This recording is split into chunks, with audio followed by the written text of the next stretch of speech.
And the Gujarat High Court has rejected 79-year-old Zakia Jafri's petition challenging the clean chit that was given to the state's top politicians, including the then Chief Minister Narendra Modi and bureaucrats in the 2002 Gujarat riots case. Zakia Jafri's husband, Ehsaan Jafri, a Congress leader, was one of 69 people killed when a large mob attacked the Gulbarg Society in Ahmedabad on the 28th of February 2002.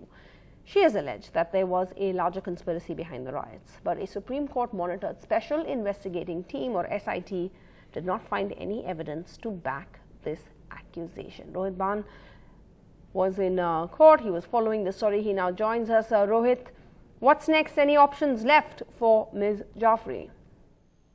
Well, of course, there's an option of appealing in the higher court, which the High Court has, the option which is the High Court has also left open. But the basic points on which the petition had been filed, one was the larger conspiracy behind the Gujarat. Just a second, we do have the lawyer for Ms Jafri just speaking up on this. Let's just cut across to him and then I'll come back to you. तो निर्णय वापस भेजने का भी उन्होंने निर्णय को इनकार कर दिया। और तीसरा उन्होंने ये कहा है कि जो भी विक्टिम्स ने गुजरात हाई कोर्ट में अपील फाइल की है वो अपील की सुनवाई के दौरान ये मुद्दा फिर से कभी भी उपस्थित हो कर सकते हैं। इन तीन मुद्दों के ऊपर उन्होंने अपना निर्णय किया।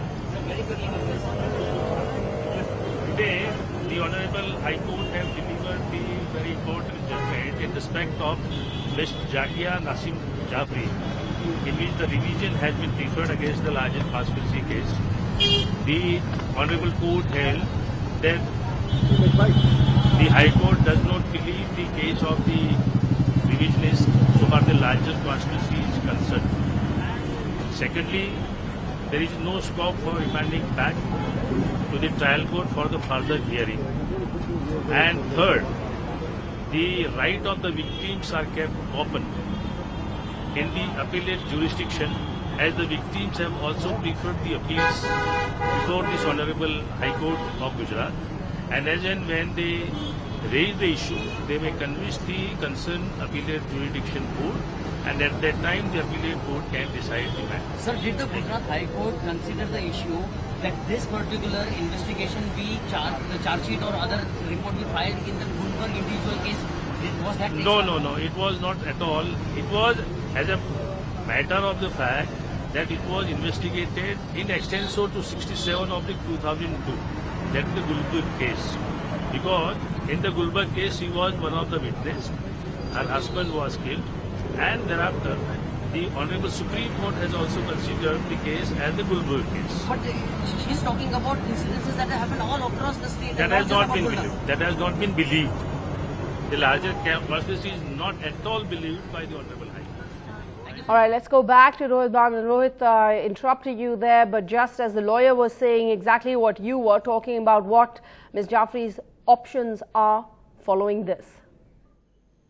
Well, this is the lawyer of this Special Investigation Team, Mr. Asif Kodekar, explaining that on the larger point of the larger conspiracy behind the Gulbarg massacre case and also behind the Gujarat riot case, that is something that the Gujarat High Court judge, this is Sonia Gokani, hasn't believed. She has rejected those contentions and also rejected the plea that the case be again referred back to the lower court for education on further investigations. But what the court has said is that it has left it open for the victims, or in this case, Mrs. Zakia Jafri, to appeal in a higher court, which could be perhaps a division bench or a Supreme Court, where she could appeal against, which will put in our application or petition for further investigation. That has been kept open. But as far as the main contention, the larger point of larger conspiracy behind the riot, that is something that the Gujarat High Court Justice Sonia Gokani has rejected.